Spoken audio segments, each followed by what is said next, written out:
तो एपिसोड 4 की शुरुआत वहीं से होती है जहां से पिछला एपिसोड खत्म हुआ था। पिछले एपिसोड के एंड में हमने देखा था जो शायान ने लोगों को बुद्धू बना के जैसे तैसे ना स्ट्रिंग के अंदर घुस जाता है, और जैसे घुसता है जो क्यों रहती है वहाँ भी भागते भागते आती है और कहती है साला इसे कैसे वो अंदर घुस चुका है, वहाँ पर हमारे लीडर के अलावा किसी को जाने की एंट्री नहीं है, इसलिए वो भी भाग के ना अंदर जाने की कोशिश करती है। यहाँ पे जो यू रहता है जो मतलब उसको मुक्का मारने का था शायान को, वो देखते यार मैंने तो उसको मुक्का भी नहीं मारा, मेरा मुक्का उसके काफ़ी ज़्यादा दूर था, लेकिन भाई वो बोल रहा था कि भाई मुझे मुक्का लगा, मैं बचूँ नहीं, मैं मर जाऊँगा, और सीधा मतलब अंदर फेंका कर स्ट्रिंग के अंदर सीधा डायरेक्ट चला गया। भाई ऐसे कैसे भाई मेरे अंदर क्या इतनी पावर आ चुकी है कि खाली बताओ खाली मुक्का इसे हवा में करने में किसी बंदे को लग जाएगा क्या। यहाँ पे जो मतलब क्यों ना वो भी बोलते यू से कह रहे रुकिए यार आपने क्या कर दिया, आपने उसको मारा जिस कारण वो उसके अंदर जा चुका है, उसके अंदर ना लीडर के अलावा कोई भी नहीं जा सकता, तो भाई गड़बड़ हो चुका है, इसलिए काम करती हूँ मैं उसके अंदर जाते हूँ और उसको लेकर आती हूँ। उसके दिमाग में रहते अरे भाई वो अंदर जा चुका है ना, अरे बाई चांस लीडर को मालूम चला ना तो उसकी मौत हो जाएगी, वो ना उसको मरने की सजा दे देंगे, और वो मर गया तो भाई उसके अंदर जो डिवाइन एनर्जी है वो मेरे अंदर आ ही नहीं पाएगा, बस भाई 2-3 दिन और उसको मुझे ना उसके साथ सोना था, उसका जो भी डिवाइन एनर्जी है ना मुझे मिल जाती, लेकिन कुछ भी हो यार मुझे उसको बचाना पड़ेगा।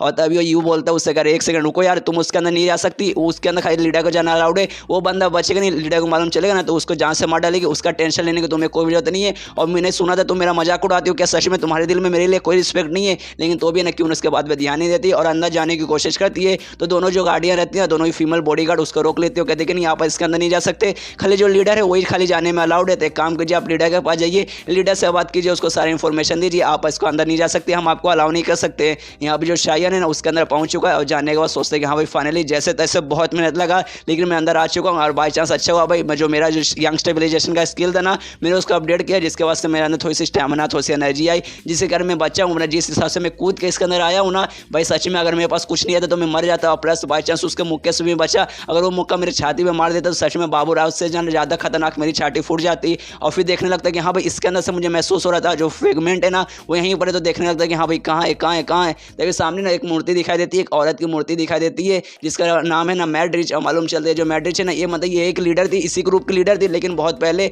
अब मतलब ये पुरानी लीडर थी। और इसके दिमाग में आता है कि अरे भाई इसके अंदर से मुझे पावर महसूस हो रहा है, मतलब यही एक फ्रेगमेंट है, मतलब पूरा पूरा जो मूर्ति है ना यही फ्रेगमेंट है। और शायान के दिमाग में आता है कि हाँ भाई मुझे लगा था फ्रेगमेंट कोई आइटम होगा, लेकिन मुझे नहीं लगता ये मूर्ति रहेगा। ऊपर से इनके एक सेक्टर की मूर्ति, मतलब एक सेक्टर जो पहले मतलब ग्रुप की लीडर थी उनकी मूर्ति। चलो भाई कोई नहीं, मुझे खाली मेन काम से मतलब है, इसलिए वो मूर्ति पर हाथ लगाता है और जैसे हाथ लगाता है उसका सिस्टम में ऑप्शन आ जाता है कि हाँ भाई अब आपको ना फ्रेगमेंट मिल चुका है। इसके बाद से आपका ट्रांसमाइग्रेशन का मतलब इस यूनिवर्स से दूसरे यूनिवर्स में जाने का जो फंक्शन है ना वो अनलॉक हो चुका है और लेवल 1 पे जा चुका है। आप है ना आप अगले मतलब किसी यूनिवर्स में फिलहाल करे जा सकते हैं, और उस पर जाने के लिए ना आपको कम से कम ना 8 ओरिजिन पॉइंट देना पड़ेगा। और अभी शायान बोलते हैं कि हाँ भाई मुझे यूज़ करना है, मुझे अभी के अभी यूज़ करना है, और यूज़ करके ना मुझे किसी दूसरी यूनिवर्स में जाना है। और तभी देखते हैं कि हाँ भाई सामने 8 का ऑप्शन आ रहा है कि हाँ आपको 8 ओरिजिन पॉइंट देना पड़ेगा। तो उसके दिमाग में आता है कि हाँ भाई 8 क्या मेरे पास 10 है, मैं दे सकता हूँ। और सोचता कि हाँ भाई मैं लकी हूँ, मैंने बचा लिया था। स्टार्टिंग में सोचा था कि हाँ भाई मैं खर्च कर देता हूँ, लेकिन मेरे पास खर्च करने के लिए कुछ था ही नहीं, अच्छा वो मैं बचा के रखा, तब जाके मेरा यूज़ आ रहा। अगर बाई चांस में खर्च कर देता तब तो भाई यहाँ पे मैं फंस जाता, फिर इसके अंदर आते लोग अब मुझे यहीं पे फिर जान से मार डालते।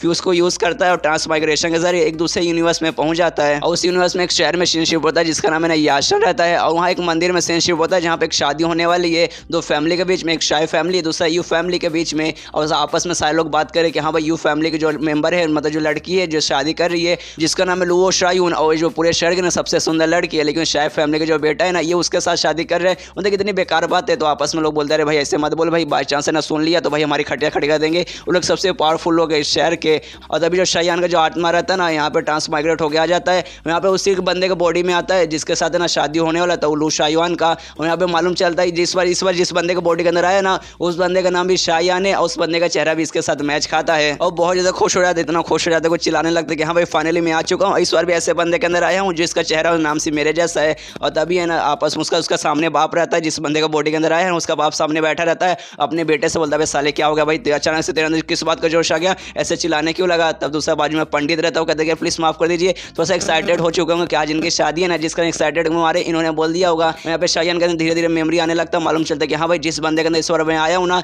उसका बाप ये पूरे शहर में सबसे अमीर और सबसे स्ट्रॉन्ग बंदा है। और प्लस जब आज के दिन है ना उसकी शादी होने वाली एक सुंदर लड़की से, तो मतलब काफ़ी अच्छी शुरुआत है। इस दुनिया में आते ही सबसे पहले एक अमीर आदमी का मैं बेटा हूँ, ऊपर से आते किसी के साथ मेरी शादी हो, मतलब शुरुआत तो काफ़ी अच्छी है। वो भी फिर शादी का प्रोसेस आगे करने लगता है, और करते करते उसके दिमाग में आता है कि हाँ भाई इस दुनिया में इस यूनिवर्स में आ चुका हूँ, यहाँ सबसे पहले ना कोई भी टेक्निक वगैरह सीखने की कोशिश करूँगा, उसको पूरा मैक्स लेवल पे करूँगा अपने सिस्टम की मदद से, और फिर अपने मेन वर्ल्ड में यानी उस क्यून वाली वर्ल्ड में जाऊँगा, क्यून को पहले सबक सिखाऊंगा और उसके ग्रुप के जितने भी बुरे लोग हैं सबको सबक सिखाऊंगा बस। लेकिन उसके लिए ना इस दुनिया में मुझे जितना हो सके ना उतना अच्छा उतना कमाल का मुझे टेक्निक वगैरह कल्टिवेशन सीखना है। और तभी शायान की जो दुल्हन रहती है लुओ शायून, लू शायान से कहती साले तेरी हिम्मत कैसे हुई, मेरा पहन भाई है ना तुझे कभी भी माफ़ नहीं करेगा। और ये सुनने वाले ना शायान को कुछ भी समझ नहीं आता, अरे भाई इसको क्या हो गया, ये मुझसे ऐसी अजीब अजीब से क्यों बातें करिए, पक्का मेरी दुल्हन है ना, हाँ पक्का भाई मेरी ही दुल्हन है ना, और ये किसी पहन भाई के बारे में बात करिए, पहन भाई आखिर ये बंदा कौन है। एक सेकंड भाई यहाँ पे कुछ है मुझे अजीब लग रहा है भाई, कुछ बहुत ज़्यादा अजीब है, मुझे जानना आखिर यहाँ पे अजीब क्या है। तभी अपना बात कंटिन्यू करती है और कहती साले तेरी हिम्मत कैसे हुई, तूने अपना कभी चेहरा देखा है,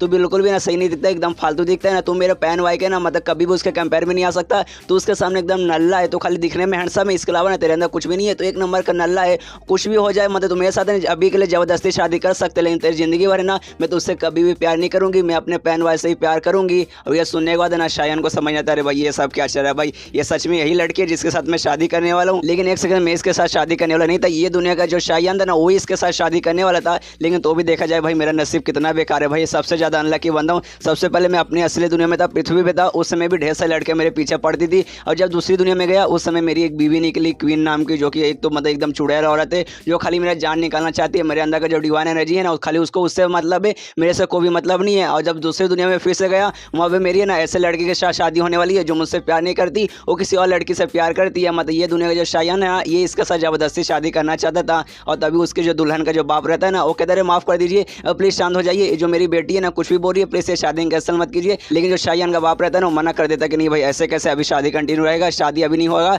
शादी हम लोग बाद में पोस्टपोन कर देंगे। और ये जो लड़की है ना इसकी बहुत ज़्यादा हिम्मत हो गई, ये हमारे बारे में बहुत बुरा भला बोल रही है, इसलिए अपने साथियों को ऑर्डर देता है, कहते हैं कि जाओ इस लड़की को पकड़ के ना इसको कारागार में डाल दो। और उसके मन में बहुत ज़्यादा गुस्सा आता, सोचते ये लड़की एक नंबर की कमीनी लड़की इतना बुरा भला हमारे बारे में बोल रही है, कभी भी अच्छी वाइफ नहीं बन पाएगी, ना ही कभी अच्छी बहू बन पाएगी। मैं तो अपने बेटे की शादी से कभी भी नहीं करा था, लेकिन मेरा बेटा है ना खाली से इतना जीत करे कि नहीं भाई मुझे कोई शादी करना है तो खाली इससे शादी करना है, जिस कारण मैं एंड में तैयार हो गया। अगर मेरा बस चलता तो इस औरत को ना मैं कभी भी अपनी बहू नहीं बनाता। और तभी वहाँ पे एंट्री होती है एक बंदे की, और ये बंदा और कोई नहीं बल्कि पहन भाई था, जिसके बारे में भी वो दुल्हन बात करी थी। और कहता है रुको जरा सब्र करो, इतना जल्दी क्या शादी कैंसिल कर, अरे यार तुमने तो शादी में मुझे बुलाया ही नहीं, मेरे बिना शादी कैसे कंटिन्यू रहेगा। और इस गेस्ट को बुलाया नहीं, कोई बात नहीं है, गेस्ट ना समझो बिन बुलाए मेहमान है। और भाई शादी होने वाला, मेरी लवर का शादी होने वाला जिससे मैं प्यार करता हूँ उसकी शादी होने वाली, तो मैं एक छोटा सा गिफ्ट तो लाया हूँ। और तभी जो दुल्हन रहती है वो देखते हैं ना खुश हो जाती है, अरे पहन भाई तुम आ गए, मुझे पक्का के अंदर तुम मुझे बचाने आ जाओगे। लेकिन यहाँ पे जो है ना शायान है ना उसको एकदम कुछ भी समझ नहीं आ रहा कि अरे भाई यहाँ पे चल क्या रहा, भाई सच में क्या चल रहा है,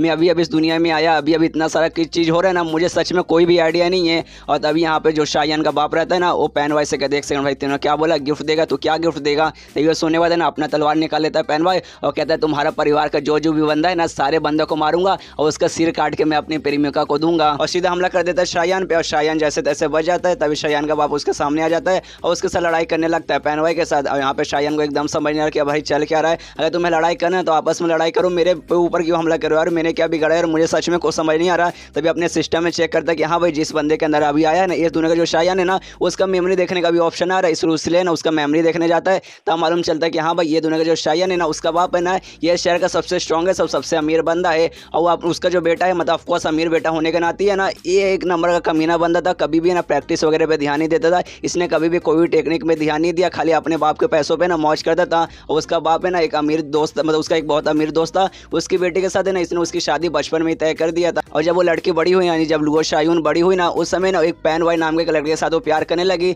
जिसके खिलाफ सारी दुनिया हो गई कि नहीं भाई तुम इसके साथ नहीं प्यार कर सकते। इसके बाद ना दोनों मिलकर वहाँ से भाग गए थे, लेकिन दोनों परिवार के ना बहुत सारे लोगों ने अपने ढेर सारे बंदे को भेजा, उन दोनों को पकड़ा, लेकिन एंड में ना आखिर उन्होंने खाली लड़की को पकड़ पाए। जो पैन वाई था ना जैसे तैसे अपनी जान बचा के वहाँ से निकल चुका था, लेकिन किसको मालूम था जो पैन वाई है ना अचानक से ना एक दिन उसको कमाल का तलवार मिला, वो भी किसी ऐसा नॉर्मल बंदे का नहीं बल्कि ईविल स्पिरिट का उसको तलवार मिला, जिसके बाद से उसके अंदर ढेर सारी पावर आई और रातों रात बहुत ज़्यादा स्ट्रॉन्ग बन गया। और जब से लेकर लगभग 3 साल तक है ना बहुत ज़्यादा प्रैक्टिस किया, उसके बाद वो बहुत ज़्यादा स्ट्रॉन्ग बन गया। और दोनों परिवार के काफ़ी सारे बंदों ने ना अपने ढेर सारे बंदों को भेजा कि हाँ भाई जाओ पैन भाई को मार के ख़त्म कर दो, लेकिन भाई पैन भाई के सामने कोई भी नहीं टिक पाया। पैन भाई ने सबको जान से मार डाला और तब से ना वो धीरे धीरे करके ना बहुत ज़्यादा स्ट्रॉन्ग बनते जा रहा है। और यहाँ पे दोनों परिवारों ने डिसाइड किया कि हाँ भाई वो पैन भाई को हम लोग रोक ही नहीं पा रहे, तो कुछ भी करके काम करते अपने बच्चों की शादी करा देते। इसलिए दोनों है ना शादी करने के लिए आ जाए थे, लेकिन आज जैसे ही पैन भाई को मालूम चले कि अरे भाई मेरी प्रेमिका का है ना शादी जबरदस्ती ना वो लोग करा रहे, इसलिए वो आज वहाँ पर आ गए हैं इनको मारने के लिए, मतलब शायान को पूरे फैमिली को मारने के लिए। और तब यहाँ पैन भाई और शायान के ना बाप के बीच में लड़ाई चालू होता है, जहाँ पे जो पैन भाई रहता है ना वो भी थोड़ा सा हारने लगता है और कहते हैं कि हाँ भाई मुझे मालूम था जो शाय फैमिली है ना सच में लोग बहुत ज़्यादा स्ट्रॉन्ग है, और शायान का जो बाप है ये तो सच में बहुत ज़्यादा स्ट्रॉन्ग है।